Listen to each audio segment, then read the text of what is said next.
Hello दोस्तों, स्वागत है आप सभी का एक बार फिर से मेरे YouTube चैनल सिविल सेवक यूपीएससी पीसीएस में। और हम घटनासार हाफ ईयरली करंट 2025 के दो सेगमेंट कवर कर चुके हैं। ठीक है, वन लाइनर और राष्ट्रीय घटनाक्रम।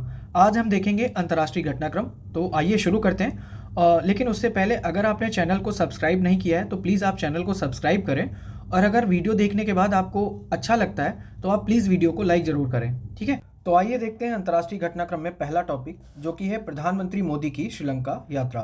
तो बिम्स्टेक के शिखर सम्मेलन में हिस्सा लेने के बाद प्रधानमंत्री मोदी अपनी 2 दिवसीय यात्रा, ठीक है, 5 से 6 अप्रैल 2025 पर श्रीलंका पहुंचे। कब गए हैं? 5 से 6 अप्रैल। ठीक है, 5 से 6 अप्रैल को उन्होंने दौरा किया है श्रीलंका का।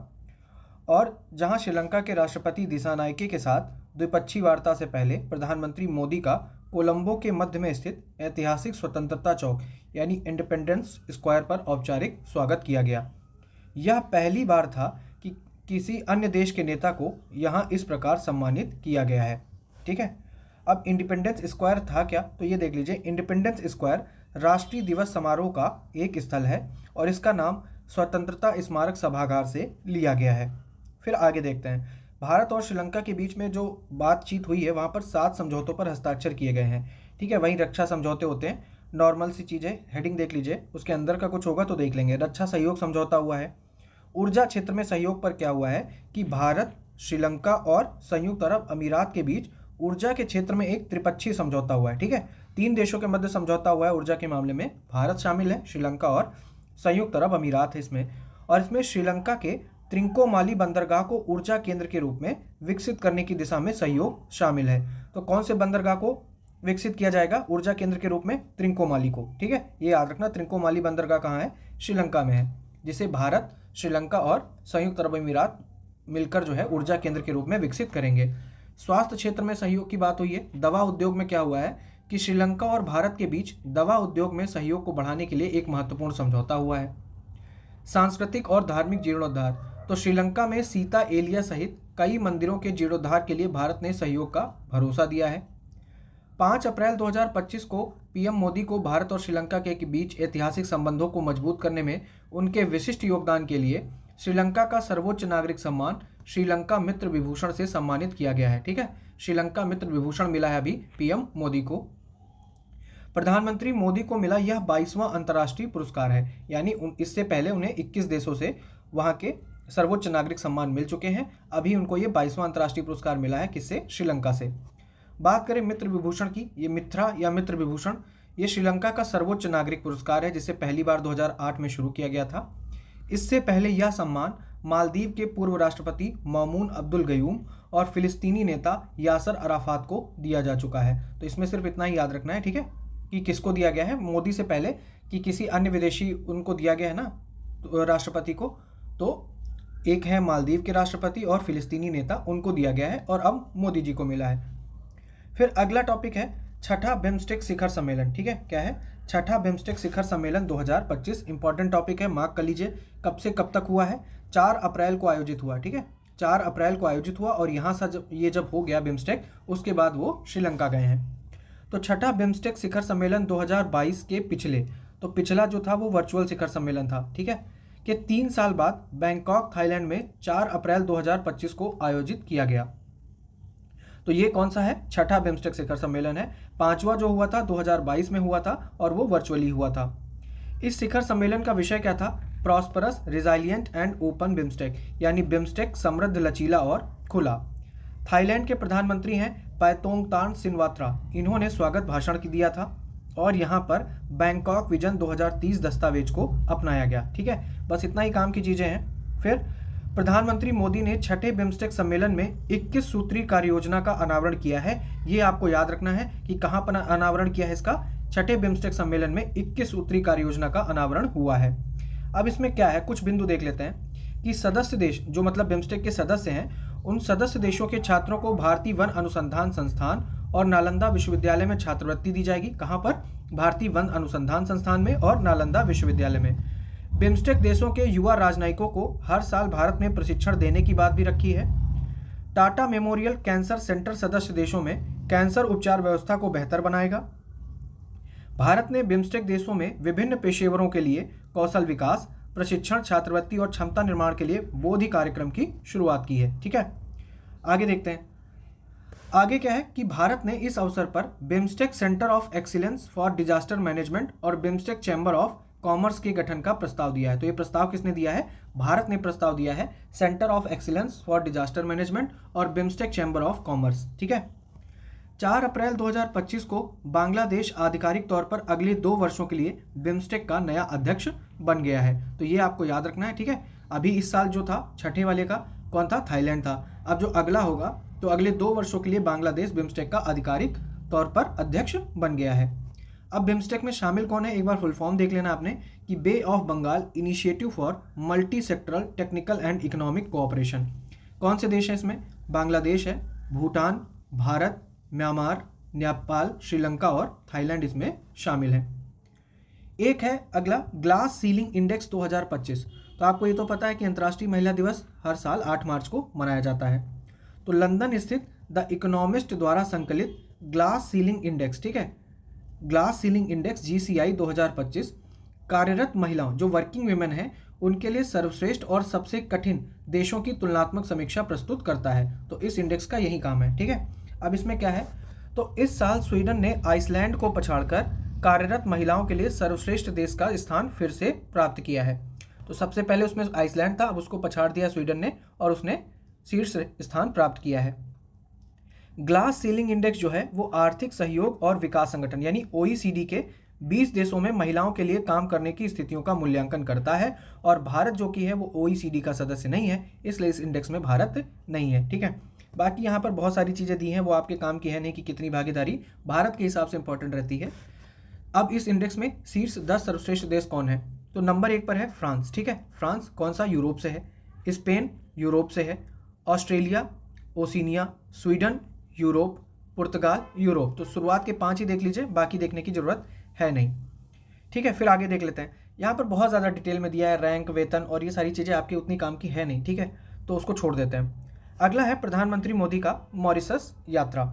तो प्रधानमंत्री मोदी ने एक उच्च स्तरीय प्रतिनिधि मंडल के साथ 2 दिवसीय मॉरिशस यात्रा संपन्न की है। अब मॉरिशस कब गए हैं? तो 11 से 12 मार्च को ये गए हैं मॉरिशस। ठीक है, 11 से 12 मार्च को उनका यह दौरा मॉरिशस के राष्ट्रीय दिवस के अवसर पर हुआ। राष्ट्रीय दिवस मॉरिशस का कब होता है? 12 मार्च को होता है।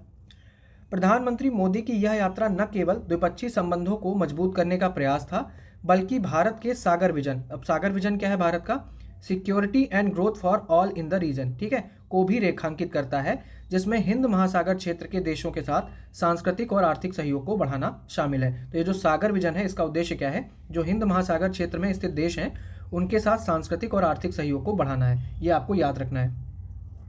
मोदी मुख्य अतिथि के रूप में मॉरिशस के 57वें राष्ट्रीय दिवस समारोह में शामिल हुए और इसमें भारतीय नौसेना के युद्धपोत, वायुसेना की आकाशगंगा स्काई डाइविंग टीम के साथ भारतीय सशस्त्र बलों की टुकड़ी ने भी इसमें हिस्सा लिया है। फिर यहाँ पर पीएम मोदी ने उपहार के रूप में मॉरिशस की संसद के नए भवन का निर्माण कराने की घोषणा की है। तो ये याद रखना है कि किस देश के संसद के नए भवन का निर्माण कराने की घोषणा की है, तो मॉरिशस की संसद के नए भवन का निर्माण कराने की घोषणा की है पीएम मोदी ने। साथ ही ग्लोबल साउथ के विकास के लिए एक महत्वाकांक्षी दृष्टिकोण महासागर या क्षेत्रों में सुरक्षा एवं विकास के लिए पारस्परिक और समग्र उन्नति, जिसका फुल फॉर्म क्या है Mahasagar? Mutual and holistic advancement for security and growth across region, ठीक है, महासागर की घोषणा की है। तो वहां पर गए थे और इसका क्या है कि ग्लोबल साउथ के विकास के लिए इन्होंने महासागर इनिशिएटिव की भी घोषणा की है। तो 2 चीजें आपको पता चली, एक सागर विजन क्या है और दूसरा है महासागर, ठीक है। फिर प्रधानमंत्री मोदी और रामगुलाम ने मॉरिशस में अटल बिहारी वाजपेयी लोक सेवा एवं नवाचार संस्थान का संयुक्त रूप से उद्घाटन किया है। तो याद रखना है अटल बिहारी वाजपेयी लोक सेवा एवं नवाचार संस्थान कहाँ है? ये मॉरिशस में है, ठीक है। फिर यहाँ पर 8 समझौतों पर इनके बीच में हस्ताक्षर हुए हैं। इसमें क्या है? आर्थिक अपराधों की जांच में सहयोग के लिए ईडी और मॉरिशस के वित्तीय अपराध आयोग FCC के बीच समझौता भी शामिल है। और किस लिए है ये? आर्थिक अपराधों की जांच में सहयोग के लिए, ठीक है। ईडी और FCC के बीच में समझौता हुआ है। फिर अन्य महत्वपूर्ण समझौते क्या हैं? स्थानीय मुद्रा निपटान प्रणाली पर दोनों देशों के केंद्रीय बैंकों में समझौता हुआ है। इसके अलावा भारतीय राष्ट्रीय महासागर सूचना सेवा केंद्र और मॉरिशस के समुद्री क्षेत्र प्रशासन और अन्वेषण विभाग के बीच समझौता हुआ है। भारतीय नौसेना और मॉरिशस पुलिस बल एक दूसरे से सूचना साझा करेंगे, ये बात हुई है। और इसके साथ ही मोदी को 21वां अंतर्राष्ट्रीय सम्मान मिला है। अभी हमने 22वां देखा था, ठीक है, जो श्रीलंका ने दिया है। अब 21वां अंतर्राष्ट्रीय सम्मान मिला है मॉरिशस का। क्या है वो? उसका नाम है the grand commander of order of star and की ऑफ इंडियन ओशन। नाम याद रखना, बार बार कहता हूँ, ये इनका जिक्र भी आ रहा है। मैंने कहा है कि ये मैचिंग में पूछ सकते हैं ना किस देश से संबंधित है, तो याद रखिए the grand commander of order of star and की ऑफ इंडियन ओशन, ठीक है। तो ये किसका है? ये है मॉरिशस का सर्वोच्च नागरिक सम्मान है और ये मिला है पीएम मोदी को। यह सम्मान पाने वाले मोदी पहले भारतीय हैं और 5वें विदेशी नेता हैं। तो मोदी से पहले 5 विदेशी नेताओं को भी मॉरिशस ने यह पुरस्कार दिया है। अगला है ग्लोबल टेररिज्म इंडेक्स 2025। जारी करने वाली संस्था की बात करें तो कौन है? IEP यानी institute for economics and peace. इसने 5 मार्च 2025 को 12वां संस्करण जारी किया है, ठीक है। अब इसमें क्या है वो देख लेते हैं। कितने देश शामिल है इसमें? तो 163 देशों को इसमें शामिल किया गया है, ठीक है। 163 देशों पर आधारित इस सूचकांक में पहले नंबर पर कौन है? पहले नंबर पर है बुर्किना फासो, ठीक है। पहले नंबर पर कौन है? Burkina Faso. और जिसके बाद पाकिस्तान का स्थान है, यानी नंबर 2 पर है पाकिस्तान, और तीसरे स्थान पर सीरिया, चौथे पर माली और 5वें पर नाइजर। यहाँ से अच्छा क्या है कि हम टेबल देख लेते हैं। तो ग्लोबल टेररिज्म इंडेक्स के शीर्ष 5 देशों की अगर हम बात करें तो नंबर 1 पर कौन आता है? बुर्किना फासो, ठीक है। नंबर 2 पर आता है पाकिस्तान, नंबर 3 पर आता है सीरिया, नंबर 4 पर है माली और नंबर 5 पर कौन है? नाइजर। फिर यहाँ पर बात की गई है कि अफगान सहयोगी तहरीक ए तालिबान पाकिस्तान में सबसे तेजी से बढ़ता आतंकवादी समूह बन गया है। वैश्विक आतंकवाद सूचकांक 2025 में भारत कौन से स्थान पर है? भारत की जो रैंक है वो कितनी है? 14वीं, ठीक है। रिपोर्ट में इस्लामिक स्टेट को विश्व का सबसे खतरनाक आतंकवादी संगठन बताया गया है। तो याद रखना आपने किसने जारी किया है, कौन टॉप पर है और भारत की क्या रैंक है, ठीक है। फिर इसमें एक चीज़ ये याद रखिएगा, थोड़ा सा डाउट हो सकता है। तो वैश्विक आतंकवाद सूचकांक GTI में देशों को 0 से 10 के पैमाने पर स्कोर दिया जाता है, जहां 0 का मतलब है कि आतंकवाद का कोई प्रभाव नहीं है और 10 आतंकवाद के उच्चतम स्तर को दर्शाता है। वैश्विक आतंकवाद सूचकांक में लगभग 64 देश ऐसे हैं जहां आतंकवाद का प्रभाव शून्य है, ठीक है। तो कितने देशों को इसमें शामिल किया गया था? 163 देश शामिल किए गए थे, जिसमें 64 देशों में क्या है कि वहां पर आतंकवाद का प्रभाव शून्य है। और भारत के पड़ोसी देशों में अगर हम बात करें तो श्रीलंका और भूटान ऐसे 2 देश हैं जहां शून्य आतंकवाद दिखाया गया है, ठीक है। ये याद रखना आपने। फिर अगला है वैश्विक मुक्त अभिव्यक्ति सूचकांक 2025। तो अमेरिका स्थित एक थिंक टैंक है the future of free speech. इसने मार्च 2025 में वैश्विक मुक्त अभिव्यक्ति सूचकांक 2025 जारी किया है। और कितने देश इसमें शामिल किए? 33 देशों को इसमें शामिल किया गया, जिसमें इंडिया की रैंक कितनी है? 24, ठीक है। तो इंडिया इसमें कितने नंबर पर है? 24 नंबर पर है और 33 में से 24वां इनको स्थान मिला इंडिया को। फ्री स्पीच इंडेक्स में भारत का स्कोर 65.6 रहा है, जो दक्षिण अफ्रीका 66.9 और लेबनान 61.8 के बीच है, ठीक है। बस इतना ही है, बाकी क्या है वो सब छोड़ दो। सूचकांक में जो स्कैंडिनेवियाई देश हैं उन्होंने शीर्ष स्थान पर अपनी स्थिति मजबूत रखी है, जिसमें नॉर्वे और डेनमार्क क्रमशः 87.9 और 87 अंक के साथ सूचकांक में सबसे आगे रहे हैं। तो पहली रैंक इसको मिली है नॉर्वे को और दूसरी रैंक मिली है डेनमार्क को। भारत को कौन सी रैंक मिली है? 24वीं, ठीक है। यहाँ पर हम पहले भी देख चुके हैं। फिर आगे देखते हैं partnership for healthy cities summit 2025। तो मार्च 2025 पेरिस में आयोजित, ठीक है। कहाँ पर आयोजित? पेरिस में, लिख लीजिए पेरिस, फ्रांस की कैपिटल है पेरिस। वहाँ पर आयोजित partnership for healthy cities summit 2025 में अर्जेंटीना के कार्डोबा, ठीक है। कार्डोबा किससे रिलेट करता है? अर्जेंटीना से। फोर्टालेजा ब्राजील और ग्रेटर मैनचेस्टर ये ब्रिटेन। तो इनको सार्वजनिक स्वास्थ्य सुधारों के लिए सम्मानित किया गया है, ठीक है। इनको सम्मानित किया गया है। 3 शहर कौन कौन से? अर्जेंटीना के कार्डोबा को, ब्राजील के फोर्टालेजा को और ब्रिटेन के ग्रेटर मैनचेस्टर को सार्वजनिक स्वास्थ्य सुधारों के लिए सम्मानित किया गया है। इन शहरों ने किया क्या है? इन शहरों ने गैर संचारी रोगों यानी NCD, ठीक है, NCD और चोटों की रोकथाम में उल्लेखनीय उपलब्धियां दर्ज की हैं। सम्मेलन में 61 शहरों के मेयर और अधिकारी शामिल हुए, ठीक है, याद रखिएगा। इस आयोजन की मेजबानी, ये जो आयोजन हुआ है इसकी मेजबानी किसने की है? ब्लूमबर्ग फिल, विश्व स्वास्थ्य संगठन, वाइटल स्ट्रेटजीज और पेरिस शहर ने संयुक्त रूप से इस जो आयोजन हुआ है इसकी मेजबानी की है। अब ये जो 3 शहर हैं इनके बारे में देख लेते हैं इन्होंने क्या नया किया है। तो ये है कार्डोबा, अर्जेंटीना का कार्डोबा। तो संयुक्त राष्ट्र ने बयान जारी कर कहा कि कार्डोबा ने स्कूलों में स्वस्थ भोजन नीति लागू की है। याद रखिएगा, स्कूलों में स्वस्थ भोजन नीति लागू की है, जिसके तहत 2026 तक सभी स्कूलों में शक्कर युक्त और अल्ट्रा प्रोसेस्ड खाद्य उत्पादों पर प्रतिबंध लगाया जाएगा। ठीक है। फिर फोर्टालेजा ने क्या किया है? फोर्टालेजा ने वायु गुणवत्ता निगरानी प्रणाली को कानूनी रूप दिया है और यह डाटा वायु प्रदूषण कम करने वाली नीतियों को मजबूत करेगा। ठीक है। क्या है कि अब शहर में कम लागत वाले सेंसर लगाए जाएंगे जो प्रदूषकों की निगरानी कर स्वास्थ्य प्रभावों का आकलन करेंगे। फिर ग्रेटर मैनचेस्टर ने क्या किया है?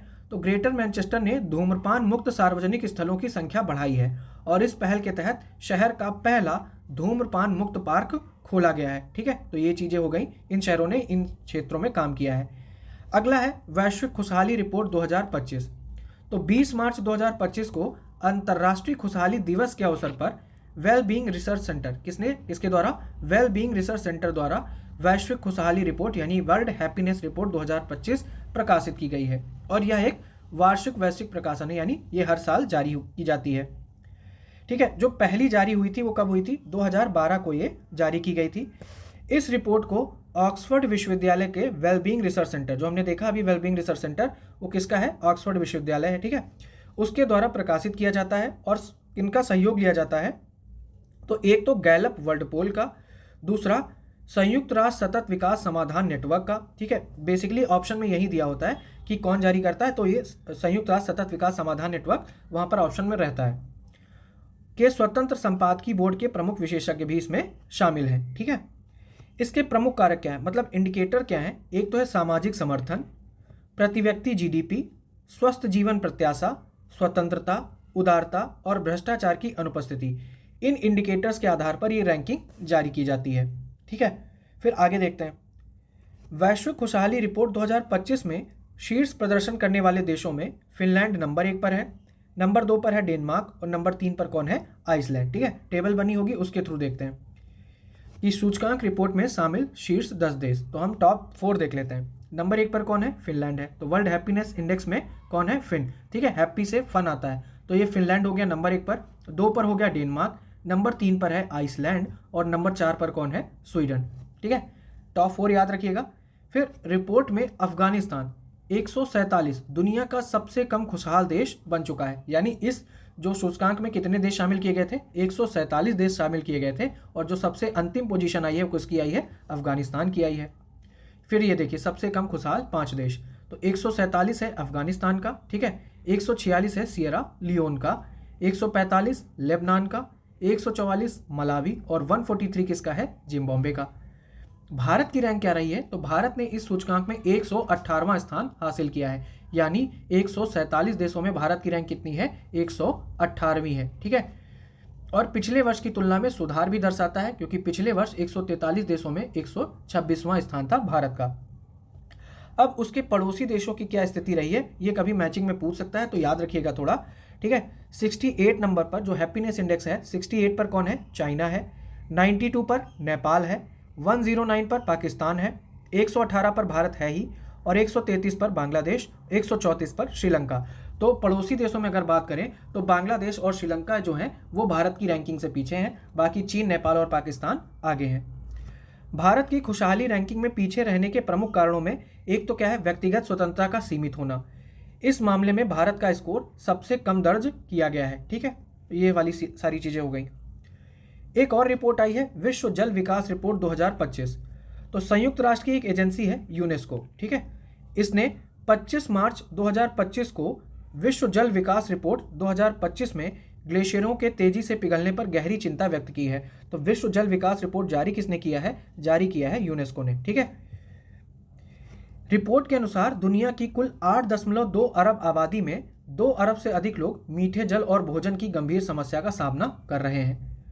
आगे इसमें क्या कहा गया है कि हर साल 22 मार्च को, ठीक है, याद रखिएगा 22 मार्च को क्या मनाया जाता है? विश्व जल दिवस मनाया जाता है 22 मार्च को। और इस साल इसकी थीम क्या थी? ग्लेशियर संरक्षण। ठीक है। तो जो 22 मार्च को विश्व जल दिवस मनाया गया है इस बार, इसकी थीम क्या है? ग्लेशियर संरक्षण।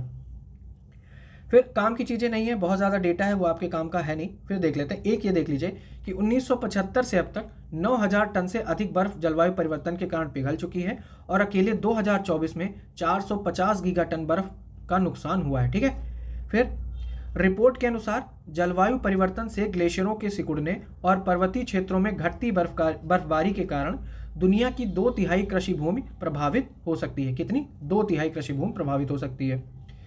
आगे कहा गया है कि संयुक्त राष्ट्र के अनुसार 2024 में दुनिया के सभी 19 ग्लेशियर क्षेत्रों में लगातार तीसरे वर्ष अभूतपूर्व नुकसान देखा गया है। विश्व मौसम संगठन की एक रिपोर्ट में नॉर्वे, स्वीडन, स्वालमबार्ड को अधिक प्रभावित क्षेत्र बताया गया है। ठीक है, आगे इसमें कुछ है नहीं खास, तो वो छोड़ दीजिए। फिर है संयुक्त राष्ट्र विश्व ग्लेशियर दिवस रिपोर्ट 2025, ये आपके लिए इंपॉर्टेंट होने वाली है, ये देख लेते हैं। तो संयुक्त राष्ट्र संघ ने वर्ष 2025 को ग्लेशियरों के संरक्षण का अंतर्राष्ट्रीय वर्ष घोषित किया है। ये याद रखना है, ग्लेशियरों के संरक्षण का अंतर्राष्ट्रीय वर्ष घोषित किया है 2025 को, और इसके साथ ही 2025 से प्रत्येक वर्ष 21 मार्च को विश्व ग्लेशियर दिवस मनाया जाएगा। ठीक है, कब? 21 मार्च को विश्व ग्लेशियर दिवस मनाया जाएगा। 22 मार्च को विश्व जल दिवस मनाया जाता है, जिसकी इस साल की थीम क्या है? ग्लेशियर संरक्षण। ठीक है, तो ये आपने याद रखना है। दुनिया भर में ग्लेशियर तेजी से पिघल रहे हैं और हिंदू कुश हिमालय, जिसको थर्ड पोल भी कहा जाता है ना, हिंदू कुश हिमालय, यह संकट सबसे गंभीर रूप से देखा जा रहा है। नवीनतम रिपोर्ट के अनुसार 2011 से 2020 के दौरान हिंदुकुश हिमालय क्षेत्र में ग्लेशियरों के पिघलने की दर 2001 से 2010 की तुलना में 65% अधिक थी। ठीक है, बेस ईयर माना गया है 2001-2010, और किसका रिकॉर्ड किया गया है? 2011 से 2020 के दौरान बेस ईयर से 65% अधिक थी।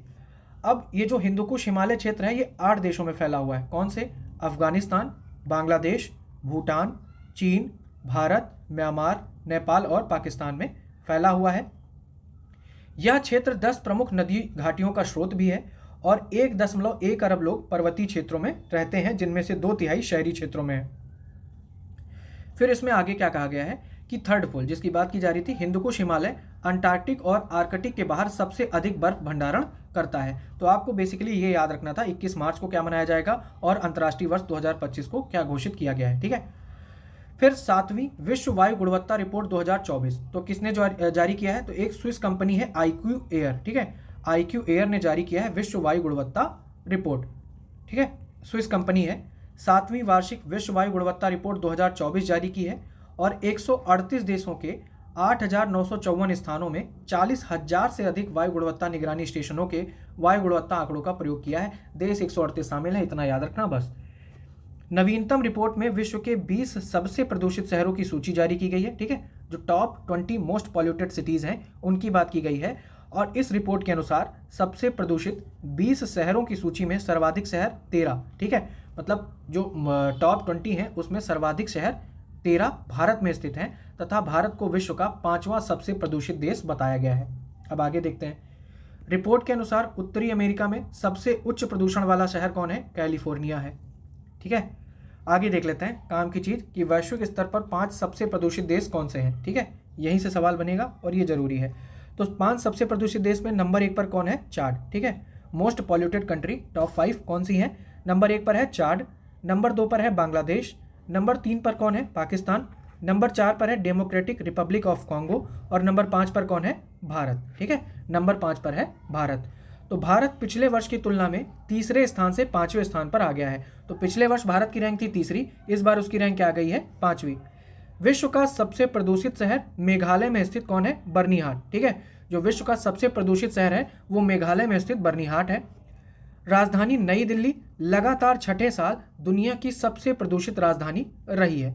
नीचे एक टेबल दी हुई है कि दुनिया के 10 सर्वाधिक प्रदूषित शहर की अगर हम बात करें तो कौन है। ठीक है, दुनिया के 10 सर्वाधिक प्रदूषित शहर की अगर हम बात करें तो एक तो हो गया बर्निहाट, मेघालय, भारत। ठीक है, बर्निहाट, मेघालय, भारत। दिल्ली, भारत। Karaganda, Kazakhstan.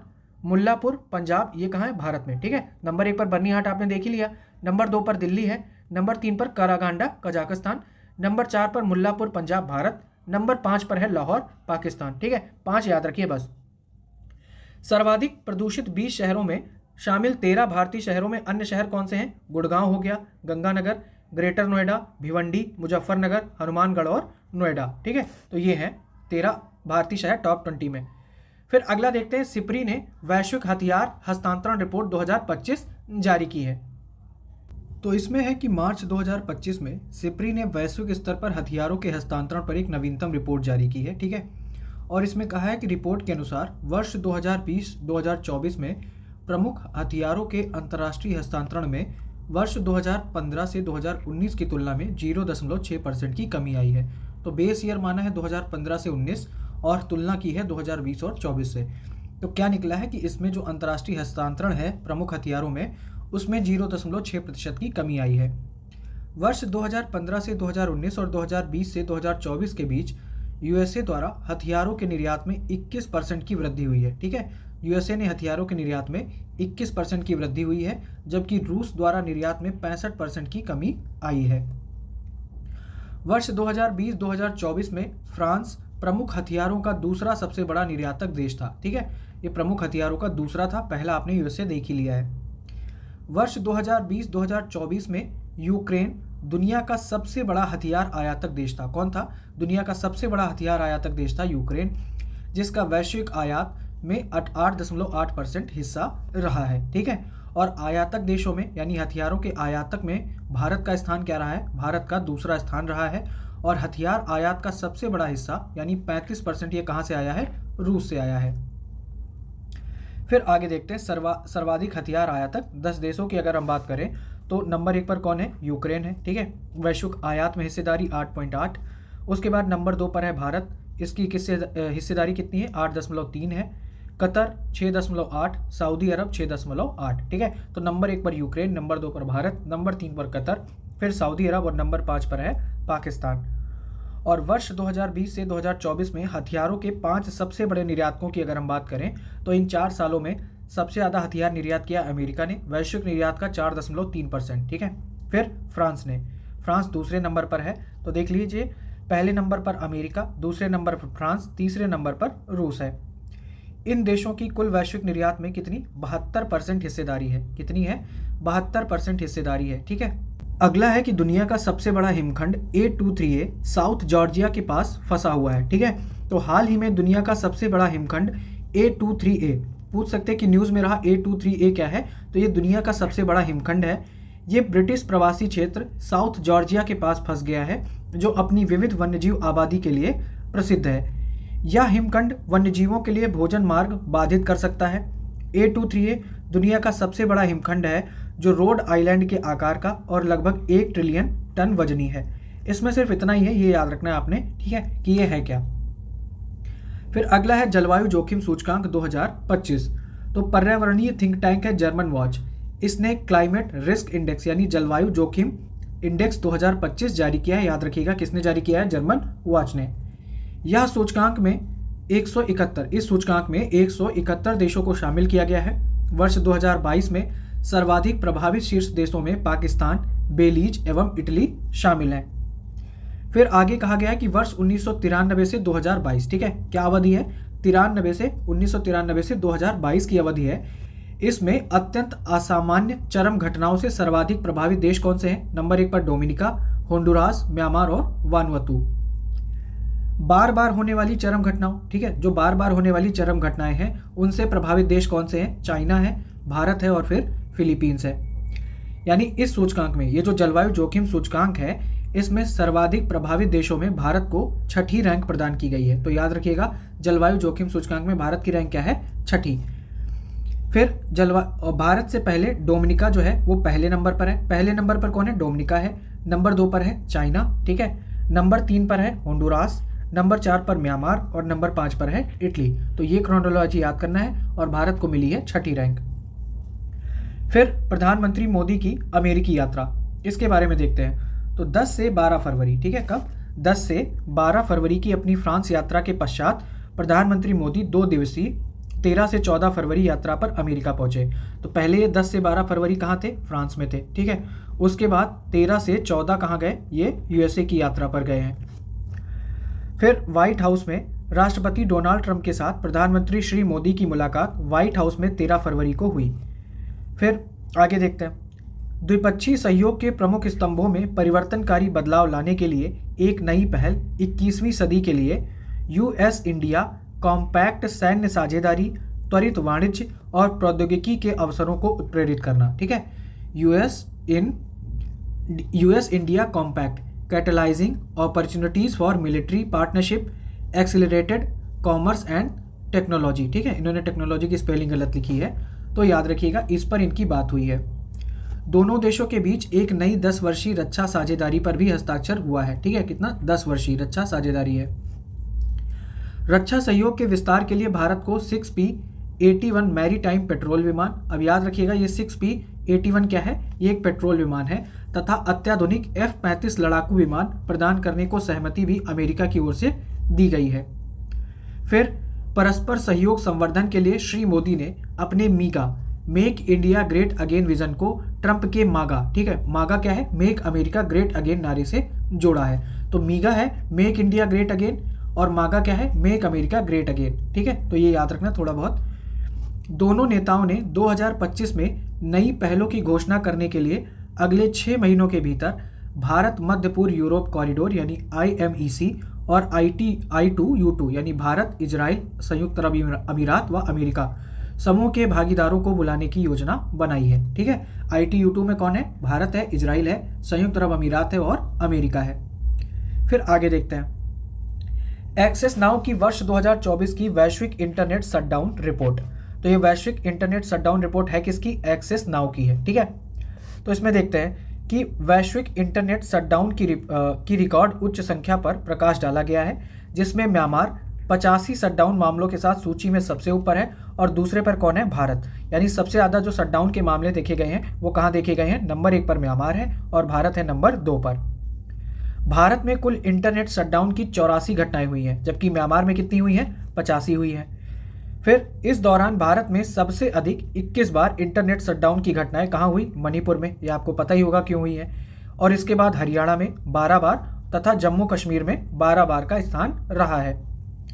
भारत में शटडाउन मुख्य रूप से विरोध प्रदर्शन, 41 उदाहरण, सांप्रदायिक हिंसा के 23 उदाहरण और परीक्षा संबंधी सुरक्षा उपायों के लिए 5 उदाहरण से संबंधित है। यानी सबसे ज्यादा जो शटडाउन हुआ है वो विरोध प्रदर्शन की वजह से किया गया है।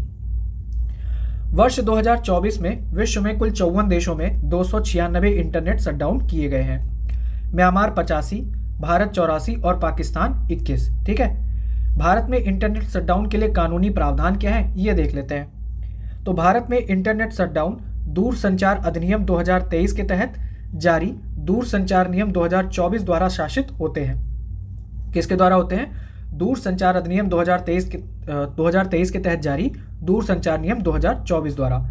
विलंबन अवधि एक बार में 15 दिन से अधिक नहीं हो सकती, यानी जो शटडाउन है वो एक बार में 15 दिन के लिए ही लगाया जा सकता है। शटडाउन आदेश जारी करने का प्राधिकार केंद्रीय गृह सचिव, ठीक है, राष्ट्रीय स्तर के मामले में कौन करता है, केंद्रीय गृह सचिव, और राज्य स्तर के मामले में राज्य गृह सचिव की होती है शटडाउन आदेश जारी करने की जिम्मेदारी। ठीक है, प्राधिकार, अथॉरिटी।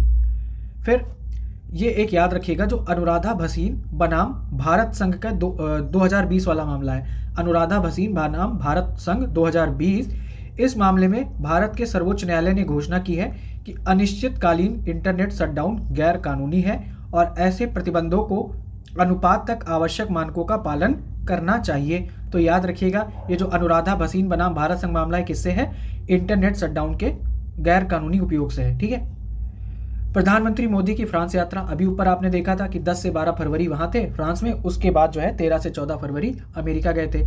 तो 10 से 12 फरवरी 2025 तक फ्रांस की यात्रा पर रहे। इस यात्रा से पूर्व उन्होंने जुलाई 2023 में फ्रांस के बेस्टिल दिवस, यहाँ पर बास्तील वैसे आप पढ़ते हो, तो बेस्टिल दिवस समारोह में मुख्य अतिथि के रूप में हिस्सा लिया था। फ्रांस की इस यात्रा के दौरान मेजबान राष्ट्रपति मैक्रो के साथ द्विपक्षीय वार्ता के अतिरिक्त AI एक्शन समिट, ठीक है, कृत्रिम बुद्धिमत्ता कार्य शिखर सम्मेलन के तीसरे संस्करण की मेजबान राष्ट्रपति मैक्रो के साथ सह अध्यक्षता में करने का उनका कार्यक्रम था। तो वहां पर जो तीसरा AI एक्शन समिट हुआ है उसकी मेजबानी कौन कर रहा था, फ्रांस, और उसके साथ भारत ने उस बैठक की सह अध्यक्षता की है। 11 फरवरी को AI एक्शन समिट में हिस्सेदारी के बाद 12 फरवरी को पेरिस में 14वें इंडिया फ्रांस CEO फोरम को श्री मोदी ने संबोधित किया। ठीक है, फिर आगे है कि पेरिस से बंदरगाहों के शहर मार्शिले, तो मार्शिलों को क्या कहते हैं, बंदरगाहों का शहर बोला जाता है। तो मार्सिले के लिए उड़ान भरी, जहां फ्रांस में भारत के पहले वाणिज्य दूतावास का उद्घाटन दोनों नेताओं ने मिलकर किया है। तो भारत का पहला वाणिज्य दूतावास फ्रांस में कहाँ है? मार्सिले में अभी इसका उद्घाटन हुआ है, और मार्सिले को बंदरगाहों का शहर कहा जाता है। मेजबान राष्ट्रपति के साथ ही श्री मोदी ने प्रथम एवं द्वितीय विश्व युद्ध, ठीक है, प्रथम एवं द्वितीय विश्व युद्ध के दौरान अपने प्राणों की आहुति देने वाले भारतीय सैनिकों के मजार ग्यूज समाधि स्थल पर श्रद्धांजलि भी अर्पित की, तथा फ्यूजन एनर्जी प्रौद्योगिकी के कैडारचे स्थित विश्व के सबसे महत्वपूर्ण संस्थान ITER का दौरा भी उन्होंने किया। तो ये जो ITER यानी अंतर्राष्ट्रीय थर्मोन्यूक्लियर प्रायोगिक रिएक्टर परियोजना है, ये कहाँ है? ये फ्रांस में है, ठीक है। इसका जो मुख्यालय या समझ लीजिए कहाँ पर स्थित है ये, तो ये फ्रांस में स्थित है, ठीक है। आगे देख लेते हैं। आगे क्या है कि फ्रांस और भारत वर्ष 2026 को क्या मना रहे हैं? Year of innovation. ये आपको याद रखना है कि भारत किस देश के साथ मिलकर 2026 को नवाचार वर्ष मना रहा है, तो ये फ्रांस के साथ मिलकर नवाचार वर्ष मना रहे हैं। तीसरा, AI एक्शन समिट क्या कहता है? तो 2 दिवसीय AI एक्शन समिट का आयोजन फ्रांस की राजधानी पेरिस में 10 से 11 फरवरी 2025 को हुआ। तो तीसरा AI एक्शन समिट कब हुआ? 10 से 11 फेब में हुआ, और कहाँ हुआ है? पेरिस में हुआ है, ठीक है। फ्रांस की कैपिटल है, वहां पर ये हुआ है। तो अध्यक्ष कौन थे? फ्रांसीसी राष्ट्रपति, और नरेंद्र मोदी की सह अध्यक्षता में इस तीसरे सम्मेलन में 80 देशों के नेता, प्रतिनिधि, तकनीकी विशेषज्ञ, शिक्षाविदी इसमें शामिल हुए थे। इससे पूर्व ब्रिटेन के ब्लेचली पार्क में नवंबर 2023 तथा सियोल में मई 2024 में ऐसे पहले 2 शिखर सम्मेलनों के दौरान हासिल की गई उपलब्धियों की समीक्षा भी इसमें की गई। तो ये जो AI एक्शन समिट था, ये तीसरा था, ठीक है। पहला कहाँ हुआ था? 2023 में ब्रिटेन के ब्लेचले पार्क में हुआ था, आपने ब्लेचले डिक्लेरेशन के बारे में पढ़ा होगा। दूसरा हुआ सियोल में, ठीक है, दक्षिण कोरिया की कैपिटल है सियोल, और ये कब हुआ? मई 2024 में। अब तीसरा हुआ है फ्रांस में, ठीक है, तो ये आपको याद रखना है। सम्मेलन में उपस्थित राजनेताओं में अमेरिका के उपराष्ट्रपति थे JD वेंस थे इसमें, एस्टोनिया के राष्ट्रपति थे अलर कारिस, कनाडा के तत्कालीन प्रधानमंत्री जस्टिन ट्रूडो व संयुक्त राष्ट्र महासचिव एंटोनियो गुटेरस भी इसमें शामिल थे। आवाज़ का थोड़ा इशू हो सकता है, ठीक है, तो आप थोड़ा मैनेज कर लेना, जुकाम की वजह से दिक्कत आ सकती है, तो प्लीज़ थोड़ा देख लेना आप लोग। फिर इसमें देख लेते हैं कि शिखर सम्मेलन के बाद चीन सहित 60 देशों ने संयुक्त बयान जारी किया है, ठीक है। और सम्मेलन में अमेरिकी उपराष्ट्रपति JD वेंस ने साफ कर दिया कि अमेरिका यूरोपीय देशों की तरफ से AI पर सख्त नियमन का समर्थन नहीं करता है, ठीक है। ये चीज़ आपने याद रखना है। जो शिखर सम्मेलन हुआ ये AI एक्शन समिट तीसरा, इसके बाद चीन सहित 60 देशों ने संयुक्त बयान जारी किया, लेकिन इसमें अमेरिका जो है उस संयुक्त बयान में शामिल नहीं रहा। अगला टॉपिक है भ्रष्टाचार धारणा सूचकांक 2024। तो ट्रांसपेरेंसी इंटरनेशनल किसके द्वारा? ट्रांसपेरेंसी इंटरनेशनल द्वारा 11 फरवरी 2025 को जारी भ्रष्टाचार धारणा सूचकांक 2024 में भारत 180 देशों में 96वें स्थान पर रहा, जिसका स्कोर कितना है? 38। तो पहले ये देख लो जारी कौन करता है भ्रष्टाचार धारणा सूचकांक? करप्शन परसेप्शन इंडेक्स, ठीक है, कौन जारी करता है? ट्रांसपेरेंसी इंटरनेशनल ने जारी किया है।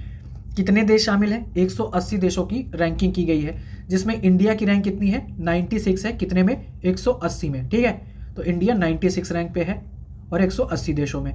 फिर स्कोर कितना है? स्कोर इसका है 38। तो CPI जो है ये सार्वजनिक क्षेत्र में भ्रष्टाचार के स्तर को 0 यानी 0 क्या हुआ? अत्यधिक भ्रष्ट, और 100 मतलब बिल्कुल स्वच्छ के पैमाने पर मापता है, ठीक है। तो याद रखना 0 मतलब अत्यधिक भ्रष्ट और 100 मतलब बिल्कुल स्वच्छ। भ्रष्टाचार धारणा सूचकांक 2024 में डेनमार्क सबसे कम भ्रष्ट देश के रूप में शीर्ष स्थान पर है। तो पहली रैंक किसकी है? डेनमार्क की है भ्रष्टाचार धारणा सूचकांक 2024 में। फिर उसके बाद फिनलैंड का नंबर आता है और फिर आता है सिंगापुर का। तो नंबर 1 पर आपने पढ़ लिया, नंबर 1 पे आपने डेनमार्क देख लिया, ठीक है। नंबर 1 पे डेनमार्क हो गया, नंबर 2 पर फिनलैंड हो गया और नंबर 3 पर हो गया सिंगापुर। भ्रष्टाचार से सर्वाधिक ग्रस्त शीर्ष 5 देश कौन से हैं जहां पर भ्रष्टाचार सबसे ज्यादा है? तो लास्ट रैंक यानी 180 रैंक किसको मिली है? दक्षिण सूडान को मिली है। स्कोर कितना है? 8 है। 179 मिली है सोमालिया को और 178 मिली है वेनेजुएला को। तो लास्ट के 3 ये याद रखने आपने, 180 दक्षिण सूडान, 179 सोमालिया और 178 वेनेजुएला। भारत के पड़ोसी देशों की रैंकिंग की अगर हम बात करें तो ये हम देख लेते हैं स्थिति, सीधे टेबल देखते हैं। तो 18 मिली है भूटान को, ठीक है, भूटान को मिली है 18। 76 है चाइना की, 96 है भारत, 107 है नेपाल की, 121 श्रीलंका, 135 पाकिस्तान और 149 है बांग्लादेश की। तो भारत के पड़ोसी देशों में जो सबसे खराब स्थिति में है वो कौन है? बांग्लादेश। रैंक कितनी है? 149 है। ठीक है। सबसे अच्छी रैंक किसकी है पड़ोसी देशों में? भूटान की है। कितनी है? 18 है। तो भारत से आगे कौन से देश हैं जिनकी रैंक अच्छी है? मतलब एक तो भूटान हो गया, दूसरा चाइना। ठीक है, ये याद रखना है। सूचकांक में संयुक्त राज्य अमेरिका का स्कोर 69 से गिरकर 65 हो गया है, जिससे वह पहले 24वें से गिरकर 28वें स्थान पर आ गया है। अब बहुत सारे देशों की यहाँ पर बात की गई है, वो आप छोड़ दो। अब सूचकांक में शामिल शीर्ष 5 देश कौन से हैं वो हमने ऊपर देख लिया। नंबर 1 पर है डेनमार्क, नंबर 2 पर है फिनलैंड, नंबर 3 पर है सिंगापुर, नंबर 4 पर न्यूजीलैंड और नंबर 5 पर है नॉर्वे, स्विट्जरलैंड और लग्जमबर्ग। ठीक है, आगे देख लेते हैं। न्यूजीलैंड के तारानाकी माउंगा पर्वत को कानूनी व्यक्तित्व का दर्जा दिया गया है। अब पूरा पढ़ने की जरूरत है नहीं, बस आप ये याद रख लो कि ये जो माउंट तारानाकी है, ठीक है, माउंट तारानाकी, इसको क्या, ये है कहाँ? ये न्यूजीलैंड में है। ठीक है, इतना याद रखना, तारानाकी माउंगा पर्वत ये कहाँ है? न्यूजीलैंड में। और इसके अलावा यहाँ पर एक माओरी जनजाति पाई जाती है। तो माउंट तारानाकी माओरी जनजातियों के लिए सांस्कृतिक और आध्यात्मिक दृष्टि से अत्यधिक महत्वपूर्ण है। जब आप रट्टा मारते हो तो आपको ये माओरी समुदाय के बारे में पता होगा। माओरी समुदाय कहाँ देखने को मिलता है? न्यूजीलैंड में। तो सिर्फ आपने इतना ही याद रखना है। बाकी एक चीज़ क्या है, माउंट तारानाकी को ही तारानाकी माउंगा भी कहा जाता है। ठीक है, तो माउंट तारानाकी उर्फ तारानाकी माउंगा। फिर आगे देख लेते हैं। अगला टॉपिक है पहला रायसीना मध्य पूर्व सम्मेलन 2025। अब आपने कंफ्यूज नहीं होना है। ठीक है, आपने पढ़ा था 10वां रायसीना डायलॉग। ठीक है, उसमें आए थे न्यूजीलैंड वाले, जो वहाँ के क्रिस्टोफर लक्सन आए हुए थे, तो वो था 10वां रायसीना डायलॉग। और ये क्या है? ये पहला रायसीना मध्य पूर्व सम्मेलन है। ठीक है, कौन सा है? मध्य पूर्व सम्मेलन। तो पहला रायसीना मध्य पूर्व सम्मेलन कब हुआ है? 28 से 29 जनवरी। ठीक है, 28 से 29 जनवरी 2025 को कहाँ हुआ है? संयुक्त अरब अमीरात की राजधानी अबू धाबी में आयोजित किया गया है। तो जो 10वां रायसीना डायलॉग हुआ वो नई दिल्ली में हुआ, न्यूजीलैंड वाले आए थे। बाकी जो पहला रायसीना मध्य पूर्व सम्मेलन हो रहा है ये 28 से 29 जनवरी 2025 को यूएई की कैपिटल अबू धाबी में आयोजित किया गया। विदेश मंत्री डॉक्टर एस जयशंकर पहले रायसीना मध्य पूर्व सम्मेलन के मुख्य अतिथि थे। तो जो पहला रायसीना मध्य पूर्व सम्मेलन हुआ है, इसके जो मेन गेस्ट थे, चीफ गेस्ट थे, वो कौन थे? डॉक्टर एस जयशंकर, विदेश मंत्री। ठीक है, रायसीना डायलॉग भू राजनीति और भू अर्थशास्त्र पर भारत का प्रमुख सम्मेलन है, जो हम पहले से जानते हैं। सम्मेलन के आयोजनकर्ता कौन है? एक तो ऑब्जर्वर रिसर्च फाउंडेशन ORF, फिर यूएई विदेश मंत्रालय और भारतीय विदेश मंत्रालय। जो रायसीना डायलॉग होता है उसका ORF प्लस भारतीय विदेश मंत्रालय करता है, लेकिन ये जो पहला हुआ है, ठीक है, पहला रायसीना मध्य पूर्व सम्मेलन, इसमें ORF और विदेश मंत्रालय शामिल है। इसके अलावा यूएई का भी विदेश मंत्रालय शामिल है, ये आपको याद रखना है। अगला है Snap Inc digital wellbeing index 2025। ये आलतू फालतू इंडेक्स है, पूछेगा नहीं। ठीक है, जो इंपॉर्टेंट होते हैं वही पूछे जाते हैं, फिर भी आप देख लो। 11 फरवरी 2025 को सुरक्षित इंटरनेट दिवस से पहले स्नैप इंक द्वारा जारी डिजिटल वेलबींग इंडेक्स में भारत लगातार तीसरे वर्ष शीर्ष पर रहा है। ठीक है, तो इस इंडेक्स में डिजिटल वेलबींग इंडेक्स है, इसमें भारत लगातार तीसरे वर्ष शीर्ष पर रहा है। Bharat, Australia, France, Germany, UK और अमेरिका में 9000 से अधिक उत्तरदाताओं के साथ किए गए सर्वेक्षण में किशोर, युवा वयस्कों और किशोरों के माता पिता सहित जेन जेड उपयोगकर्ताओं की भलाई का आकलन किया गया। भारत डिजिटल कल्याण में अग्रणी बनकर उभरा है। तो बस आपको ये याद रखना है। ऑनलाइन संतुष्टि के मामले में भारत जो है वो पहले स्थान पर है। ठीक है, तो ये चीज़ है। ये आलतू फालतू इंडेक्स बहुत ज़्यादा आजकल जारी होने लगे, कोई मतलब नहीं है। अब ये QS वाले इतने खाली बैठे हैं, कभी विषय वार निकालते हैं, कभी विश्वविद्यालय वाले निकालते हैं, अब इनने निकाल दिया ट्रेड रैंकिंग। ठीक है, क्या देखते हैं? तो वार्षिक यूनिवर्सिटीज़ और बिजनेस स्कूलों की रैंकिंग। ठीक है, इसमें क्वाक्वेरली साइमंड्स यानी QS ने 12 फरवरी 2025 को इंटरनेशनल ट्रेड रैंकिंग 2025 जारी की है। तो इंटरनेशनल ट्रेड रैंकिंग 2025 जारी किसने की है? QS ने जारी की है। ठीक है, क्वाक्वेरली साइमंड्स ने। इसमें MBA और मास्टर प्रोग्राम को रैंकिंग प्रदान की गई है। अब क्या है? तो IIM Ahmedabad QS trade ranking 2015 में भारत के शीर्ष स्थान के रूप में जगह बनाई है। ठीक है, इसने रैंकिंग में कौन सा? 42वां स्थान प्राप्त किया है। तो IIM अहमदाबाद ने 42वां स्थान इसमें प्राप्त किया है। वहीं भारतीय विदेश व्यापार संस्थान की रैंक इस वर्ष कितनी है? 63 आई है। फिर इस साल की QS इंटरनेशनल ट्रेड रैंकिंग में 30 संस्थान शामिल हैं। जिसमें यूनाइटेड किंगडम की यूनिवर्सिटी ऑफ कैम्ब्रिज ये पहले स्थान पर है, अमेरिका की जॉर्जिया इंस्टीट्यूट ऑफ टेक्नोलॉजी ये दूसरे नंबर पर है, यूके का लंदन बिजनेस स्कूल तीसरे नंबर पर, Alliance Manchester business school UK चौथे स्थान पर। और इस साल एग्जीक्यूटिव प्रोग्राम की सूची में कोई भी भारतीय संस्थान शामिल नहीं है। तो ये आपको याद रखना है कि एक तो पहले नंबर पर कौन है, यूके की यूनिवर्सिटी है, यूनिवर्सिटी ऑफ कैम्ब्रिज, दूसरे पर है Georgia institute of technology America, और भारत में जो शीर्ष स्थान प्राप्त किया है वो IIM अहमदाबाद ने 42। फिर यह है कि मोल्डोवा जो है वो अंतर्राष्ट्रीय सौर गठबंधन में शामिल हो गया है। तो 16 दिसंबर 2024 को मोल्डोवा अंतर्राष्ट्रीय सौर गठबंधन ISA में शामिल हो गया है। 21 नवंबर 2024 को आर्मेनिया के सदस्यता ग्रहण करने के बाद, तो 104 नंबर कौन है, आर्मेनिया है, ठीक है, 104 नंबर आर्मेनिया है, 105 नंबर है मोल्डोवा। आपको क्या करना है कि 100 से 105 वाले याद रख लेना है कि कौन से किस क्रोनोलॉजी पर हुए हैं, ऐसा मैचिंग में पूछ सकता है। तो 105 नंबर पर मोल्डोवा हुआ है, 104 पर आर्मेनिया हुआ है। फिर है न्यूनतम आहार विविधता MDD संकेतक। अब ये MDD संकेतक कौन सा नया जहर आया है, तो संयुक्त राष्ट्र सांख्यिकी आयोग ने सतत विकास लक्ष्यों की दिशा में प्रगति को ट्रैक करने के लिए एक नया संकेतक, ठीक है, क्या लाए हैं ये, न्यूनतम आहार विविधता MDD को स्वीकार किया है। इसका उद्देश्य है 2030 तक शून्य भुखमरी यानी जीरो हंगर को प्राप्त करना। MDD संकेतकों को 4 मार्च से 7 मार्च 2025 तक न्यूयॉर्क में आयोजित संयुक्त राष्ट्र सांख्यिकी आयोग के 56वें सत्र में स्वीकार किया गया है। तो याद रखना है ये MDD संकेतक कहाँ स्वीकार किए गए हैं, न्यूनतम आहार विविधता प्रतिदिन उपभोग किए जाने वाले खाद्य पदार्थों की विविधता को दर्शाता है, ठीक है। इस संकेतक के अंतर्गत 10 खाद्य समूहों का सेवन शामिल है। अब देख लेते हैं कौन सा समूह है इसमें। एक तो अनाज सफेद जड़ें, इसमें क्या आएगा, सलजम, चुकंदर, गाजर, चुकंदर और प्याज, कंद, आलू, शकरकंद और केला।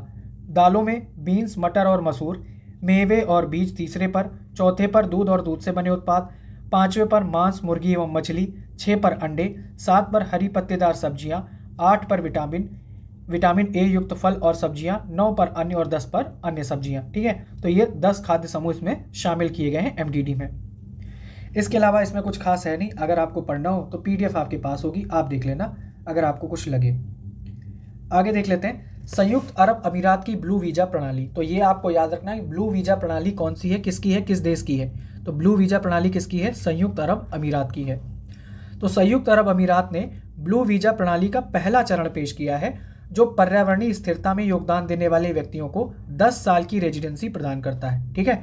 तो एक तो ब्लू वीजा संयुक्त अरब अमीरात का है, क्यों देगा, जो पर्यावरणीय स्थिरता में योगदान देंगे जो व्यक्ति, उनको 10 साल की रेजिडेंसी प्रदान करेगा ये ब्लू वीजा। यह पहल विश्व सरकार शिखर सम्मेलन, अब आपको यहाँ से एक और फैक्ट तैयार होगा कि विश्व सरकार शिखर सम्मेलन 2025 कब हुआ, 11 से 13 फरवरी के बीच में हुआ, कहाँ हुआ, दुबई में हुआ, ठीक है। तो ये याद रखना। तो यह पहल जो है यानी ब्लू वीजा प्रणाली विश्व सरकार शिखर सम्मेलन 2025 के दौरान घोषित की गई थी। ब्लू वीजा पहल का उद्देश्य पर्यावरणीय स्थिरता और जलवायु कार्रवाई में योगदान देने वाले व्यक्तियों को दीर्घकालिक रेजिडेंसी प्रदान करना है। तो इसमें कुल मिला के इतना ही है और बाकी आप छोड़ सकते हो। अगला है प्रधानमंत्री मोदी की कुवैत यात्रा। तो प्रधानमंत्री नरेंद्र मोदी ने 21 से 22 दिसंबर 2024 को कुवैत की अपनी पहली आधिकारिक यात्रा की। 43 वर्षों के अंतराल के बाद किसी भारतीय प्रधानमंत्री की यह कुवैत यात्रा थी, ठीक है। कब गए हैं ये, 21 से 22 दिसंबर को गए हैं कुवैत, ठीक है। और 43 वर्षों के बाद कोई भारतीय प्रधानमंत्री कुवैत गया है, इससे पहले 1981 में इंदिरा गांधी जी गई थी।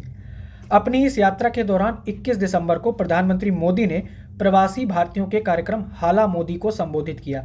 अब ये हाला मोदी कहाँ संबोधित किया है, कुवैत में। तो ये आपको याद रखना है कि किस देश में हाला मोदी कार्यक्रम आयोजित हुआ था, कुवैत में। कुवैत के अमीर शेख मेशल अल अहमद अल जबर अल सबाह व क्राउन प्रिंस शेख सबा अल खालिद अल सबाह अल अहमद अल मुबारक अल सबाह, ठीक है। तो याद रखना अल सबा अल जबर ये सारी चीज़ें हैं, तो याद रखना कुवैत वाला है, वैसे नाम तो पूछेगा ही नहीं। तो यहाँ पर कुवैत का जो सर्वोच्च नागरिक सम्मान है वो इनको मिला है, उसका नाम क्या है, ऑर्डर ऑफ मुबारक अल कबीर, ठीक है। यहाँ अल ज़्यादा होता है, तो ऑर्डर ऑफ मुबारक अल कबीर ये कहाँ का है, कुवैत का सर्वोच्च नागरिक सम्मान है जो दिया गया है PM मोदी को। प्रधानमंत्री मोदी और कुवैत के अमीर के बीच वार्ता के दौरान 4 विभिन्न द्विपक्षीय समझौतों और सहमति पत्रों पर हस्ताक्षर किए गए।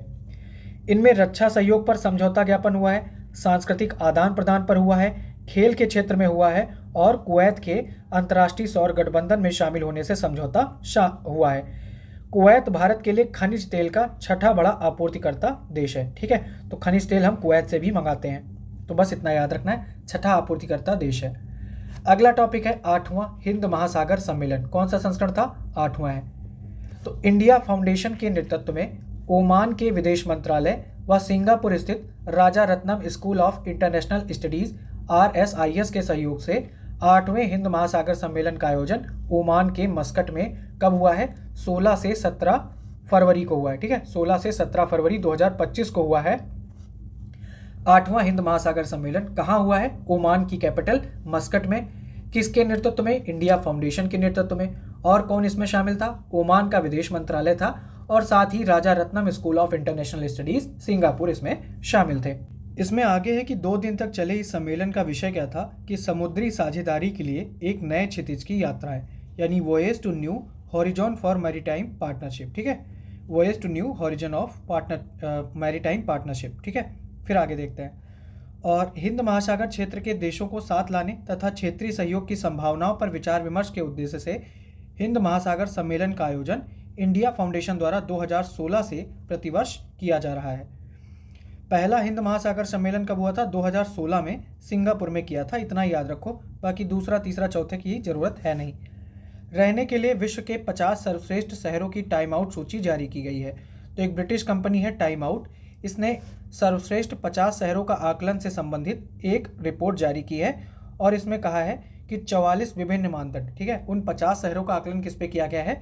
44 विभिन्न मानदंडों पर किया गया, जैसे भोजन हो गया, प्रकृति तक पहुंच हो गया, नाइट लाइफ हो गई, संस्कृति, रहने के लिए सामर्थ्य, समग्र माहौल आदि, मतलब कुछ 44 मानदंड हैं, उन आधार पर उनका आकलन किया गया है। तो इसमें जो पहला स्थान यानी शीर्ष स्थान मिला है वो दक्षिण अफ्रीका के केप टाउन शहर को, व दूसरा स्थान मिला है थाईलैंड के बैंकॉक को। ठीक है, तो पहला स्थान है दक्षिण अफ्रीका का केप टाउन और दूसरा स्थान है थाईलैंड का बैंकॉक।